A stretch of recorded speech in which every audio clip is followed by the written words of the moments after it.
오늘 저는 함께 봉독한 민수기 3장 12절 말씀을 근거로 말씀의 제목을 한번 따라해 주시기 바랍니다. 하나님의 가문, 하나님의 가문.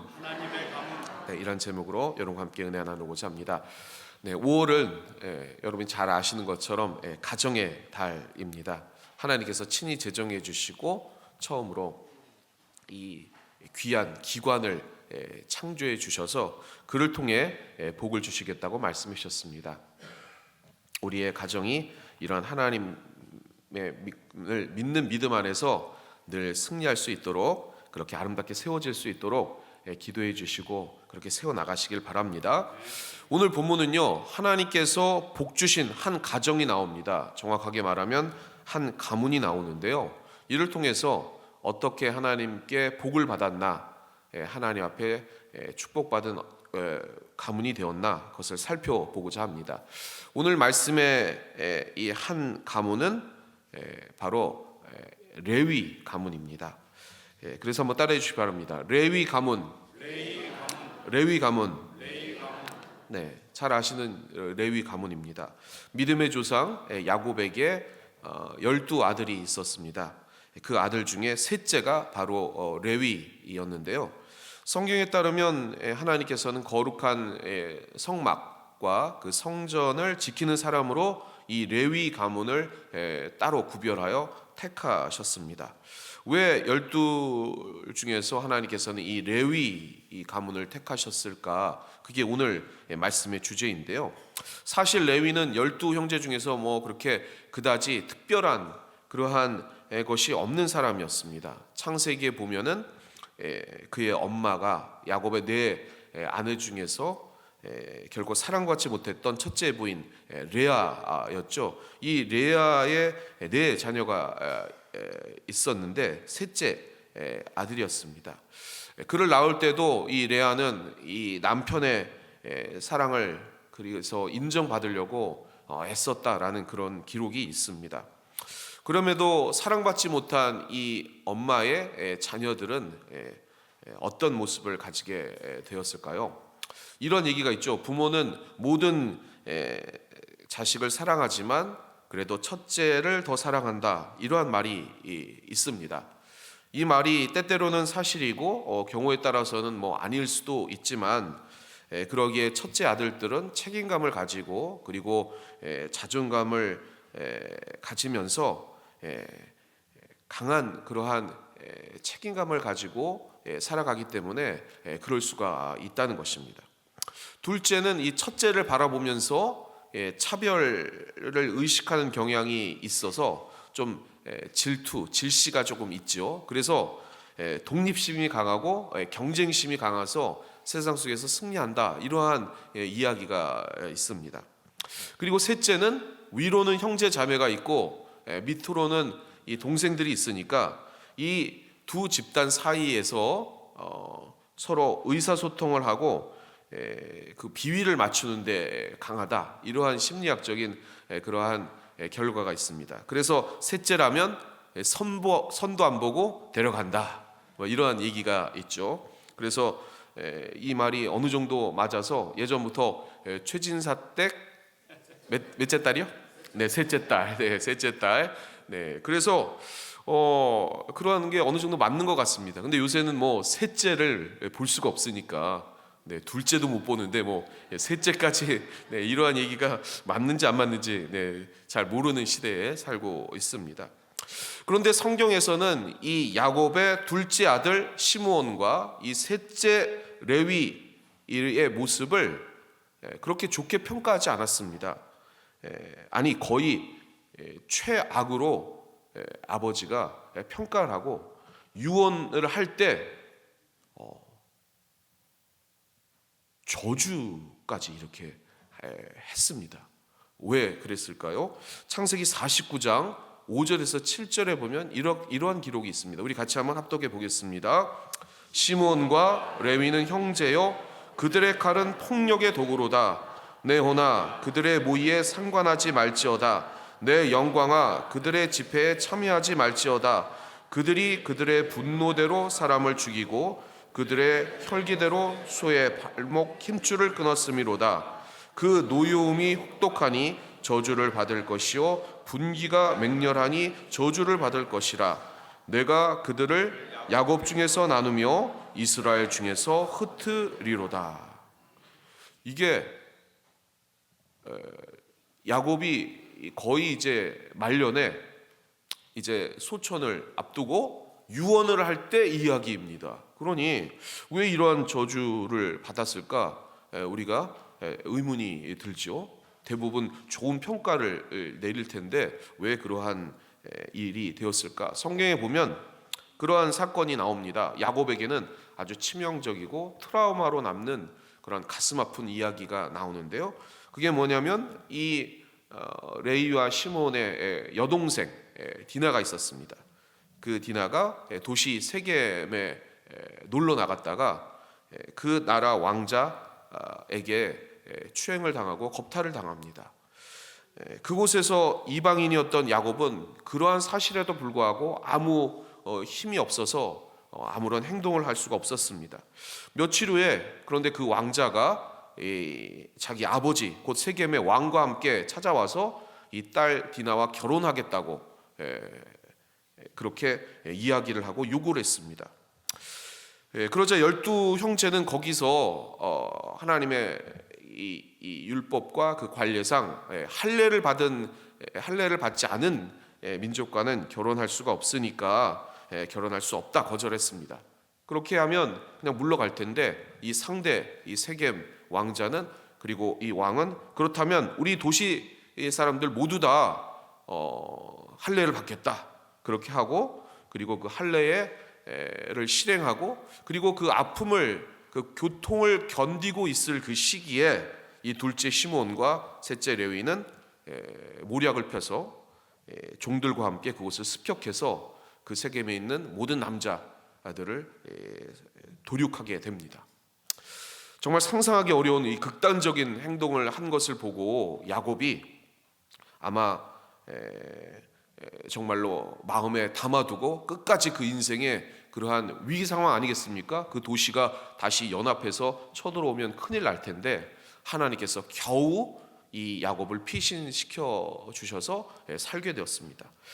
그래서 이 레위는 저주받은 가문이 되었습니다.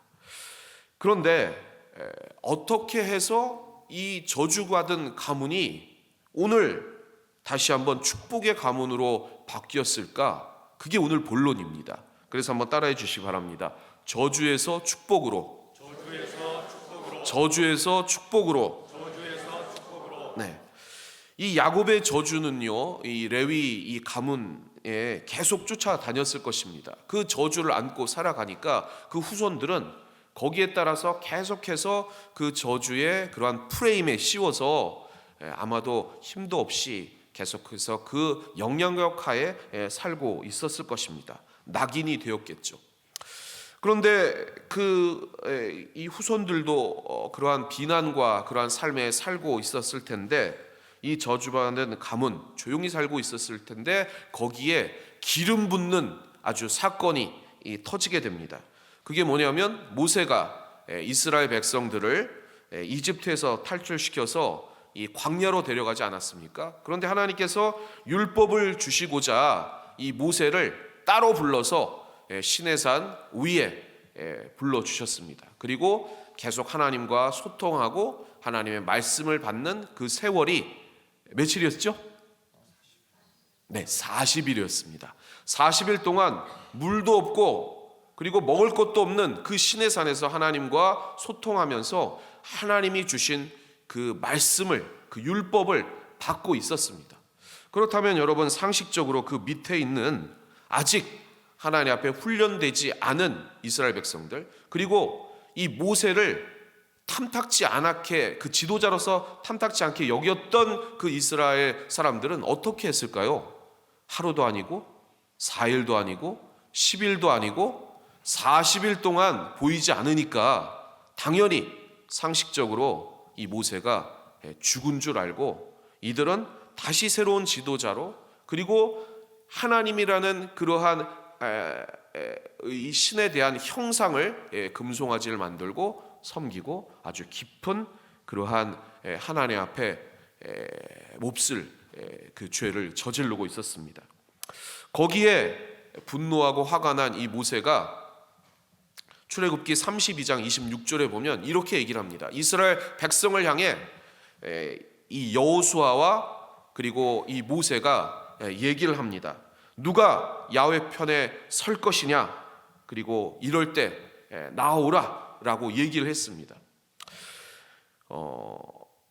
그럴 때 여러분이라면 어떻게 하겠습니까? 지금 이스라엘의 12지파 중에서 지금 홀로 이 모세와 여호수아 둘만이 전체 이스라엘 백성들과 상대해서 지금 말싸움을 하고 있었습니다. 그리고 그들에게 여기에 있는 가문 중에서 하나님 편에 설 수 있는 사람들 나와서 다시 한번 저들을 향해서 공격을 하고 이 하나님의 그 진노에 따른 형벌을 받을 수 있도록 우리 편으로 들어오라 라고 지금 얘기하고 있었다는 것입니다. 이럴 때 어떻게 하면 좋겠습니까? 맞냐 틀리느냐, 우리가 상식적으로 생각할 때 맞냐 틀리냐 보다는 우리는 본능적으로 어디가 더 맞느냐, 어디가 더 다수냐, 이것을 따르게 돼 있습니다. 레위 가문으로서 지금까지 그 저주의 프레임에 쌓여 있어서 늘 주눅들고 조용히 있었고, 그리고 뭔가 이렇게 하면 왕따 당하는 그러한 레위 가문이었었는데 오늘 상식 밖의 결정을 합니다. 이 광야에서 이 하나님 편에 서게 되었습니다. 그리고 과거 조상들이 얻었던 비난, 저주, 그런 것들을 생각하지 아니하고 오직 이것은 하나님의 편이 옳다라고 선택해서 그 소수 혼자 이 모세와 여호수아를 따르게 됩니다. 그래서 12지파 중에서 11지파와 이 레위 지파가 싸우게 되고 분쟁하게 되고 하나님의 말씀에 따라서 전쟁을 벌이게 됩니다. 그게 출애굽기 32장 28절에서 29절 말씀입니다. 우리 같이 한번 합독해 보겠습니다. 시작. 레위 자손이 모세의 말대로 행하매 이날에 백성 중에 3,000명 가량이 죽임을 당하니라. 모세가 이르되 각 사람이 자기의 아들과 자기의 형제를 쳤으니 오늘 야훼께 헌신하게 되었느니라. 그가 오늘 너희에게 복을 내리시리라. 한번 따라해 주시기 바랍니다. 복을 내리시리라. 복을 내리시리라. 어려운 중에 위기 상황 아닙니까? 이제 전쟁을 벌여야 되고 다수는 11지파, 지금 인원도 말이 안 되고 그리고 힘도 없고 그동안 왕따 당하고 저주당했던 이 레위 지파 한 지파와 나머지 11지파가 지금 싸우고 있었습니다. 그런데 하나님께서는 이 어려운 위기 상황 중에도 하나님을 선택한 이 레위 가문을 잊지 않으셨습니다. 그리고 하나님께서는 그 사실을 계속해서 잊지 않으시고 오늘 민수기, 오늘 본문까지 지금 얘기하고 계십니다. 오늘 본문 말씀 중요한 말씀인데요, 우리 12절 말씀 같이 한번 합독해 보겠습니다. 시작. 보라, 내가 이스라엘 자손 중에서 레위인을 택하여 이스라엘 자손 중에 태를 열어 태어난 모든 마지를 대신하게 하였은즉 레위인은 내 것이라. 한번 따라해 주시기 바랍니다. 내 것이라. 내 것이라. 오늘 하나님께서 그렇게 말씀하셨습니다. 이제 그들은 저주받은 가문이 아니라 하나님께서 택하시고 존귀하게 여기시는 영적인, 그냥 태어난 마다들을 대신할 영적인 마다들이 된 것입니다. 왜 하나님께서 이 이야기를 하셨을까요? 오늘 민수기까지 계속해서 성경은 반복해서 레위 가문을 저주받은 가문이 아니라 이제 내 것이고 영적인 마다들이다 라고 얘기를 하셨습니다. 왜 그렇습니까? 그 당시의 사건을 통해서 전쟁 아니겠습니까? 그럼 나머지 11지파가 지금 레위인을 통해서, 레위 가문을 통해서 도륙을 당했습니다. 3,000명 가량이 죽었습니다. 그렇다면 그것이 잊혀질까요? 잊혀지지 않죠. 이스라엘 백성들에게는 이 레위 지파가 인간적으로는 배신한 가문이고 어떻게 하면 기회를 엿봐서 레위 가문을 해코지할 수도 있는 것입니다. 그래서 하나님께서는 끝까지 하나님의 편을 든 레위를 보호하시고 그리고 내가 지켜주겠다 지금 이야기하시는 장면이 오늘 본문 말씀이라는 것입니다. 사랑하는 성도 여러분, 우리는 그리스도인입니다. 아멘.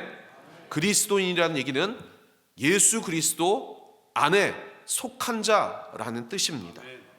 그러니 우리는 이 땅에 발을 딛고 살지만, 그래서 세상의 가치를 따라할 때가 많지만, 그래서 때로는 위기의 상황 속에 놓여 있는 순간이 올 때가 있지만, 그럴 때 우리는 하나님 편에 서야 될 줄 믿습니다. 하나님 편에 서야 될 줄 믿습니다. 그럴 때 주님은 말씀하십니다. 복을 내릴 것이다. 아멘. 복을 내릴 것이다. 너에게 복을 줄 것이다. 주님은 잊지 않으시고 하나님께서 반드시 그렇게 말씀하십니다.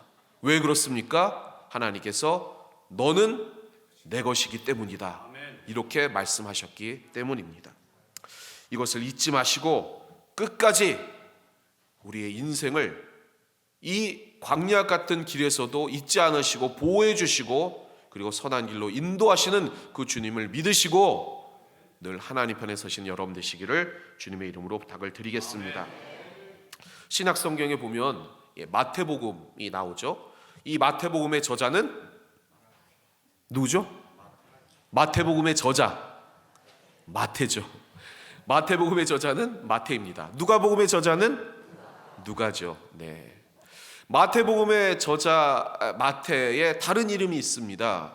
그 사람 이름을 레위라고 성경에 기록되어 있습니다. 다시 말하면 하나님의 것으로 구별된 영적인 맏아들, 이 레위였습니다. 그런데 이 레위는 살기 위해서 이스라엘 백성들을 배반하고 로마와 헤롯을 섬기는 세리의 그러한 역할을 감당하고 있었습니다. 살기 위하여, 먹고 살기 위하여, 그리고 그렇게 해서 세상을 따르는 그러한 사람이 바로 마태, 이 레위였습니다. 그런데 주님께서 이 마태, 이 레위를 찾으시면서 한 말씀 하셨습니다. 나를 따르라. 나를 따르라. 이 말씀을 하신 이유는 레위는 하나님의 영적인 맏아들로 하나님의 것인데 너는 지금 어디에 있느냐? 나도 알고 너도 알듯이 너는 하나님의 것이다 라는 그러한 의미가 지금 내포되어 있다는 것입니다. 그래서 우리 주님이 나를 따르라 이렇게 말씀하셨을 때 이 레위인은 바로 그 즉시 순종하여 하나님을 따랐습니다. 그래서 어떻게 됐습니까? 하나님 앞에 온전히 쓰임받는 하나님의 사람이 되었고 이렇게 이 복음서를 기록하는 하나님의 축복의 사람이 된 것입니다. 세상에 모두가 반대해도 하나님 편에 설 수 있는 사람, 그 사람이 바로 예수 그리스도의 사람인 줄 믿습니다. 왜냐하면 우리 주님이 그러한 길을 가셨기 때문입니다. 세상이 반대하고 모두가 미워하는, 그러나 하나님이 가라고 하신 그 길을 순종해서 가신 분이 그리스도이시기 때문에 우리 주님이신 그리스도가 가는 그 길 우리도 반드시 걸어가면 이 땅에서도 우리는 반드시 세상이 미워할지라도 하나님이 보호하셔서 승리할 줄 믿습니다. 그 승리의 길을 가시는 여러분 되시기를 주님의 이름으로 부탁을 드리겠습니다. 그러니 여러분 용기 내시기 바랍니다. 용기 내시기 바랍니다. 세상 속에 승리하시기 바랍니다. 말씀을 한번 마무리하겠습니다. 우리 옆에 계신 분들이 이렇게 말씀해 주시기 바랍니다. 하나님 편에 섭시다. 하나님 편에 섭시다. 하나님 편에 섭시다. 네. 자, 그러면 사랑하는 성도 여러분, 오늘 하나님께서 여러분을 불러주셔서 너는 내 것이라고 말씀해 주셨고, 그리고 우리의 인생이 이제 하나님 편에 서서 그 천성을 향해 주님이 부르시는 그날까지 이 광야길에서 또 가나안의 축복을 향해 나가는 줄 믿습니다. 그렇다면 하나님 편에 서는 것은 실천적인 방법으로 어떻게 하는 게 하나님 편에 서는 것입니까? 세상 사람들이 근심하고 염려하고 그리고 걱정할 시간에 우리는 말씀을 보면서 하나님이 예비하시는 그러한 음성 들으시기 바랍니다. 그게 하나님 편에 서는 사람의 그러한 생활 방식이요 신앙 방식인 줄 믿습니다. 그리고 탄식하고 울부짖을 그 시간에 찬송하시길 바랍니다. 주님을 찬송하고 또 주님께 감사하고 주님의 언약과 소망을 믿는 것, 그것이 하나님 편에 서는 사람의 할 일인 줄 믿습니다.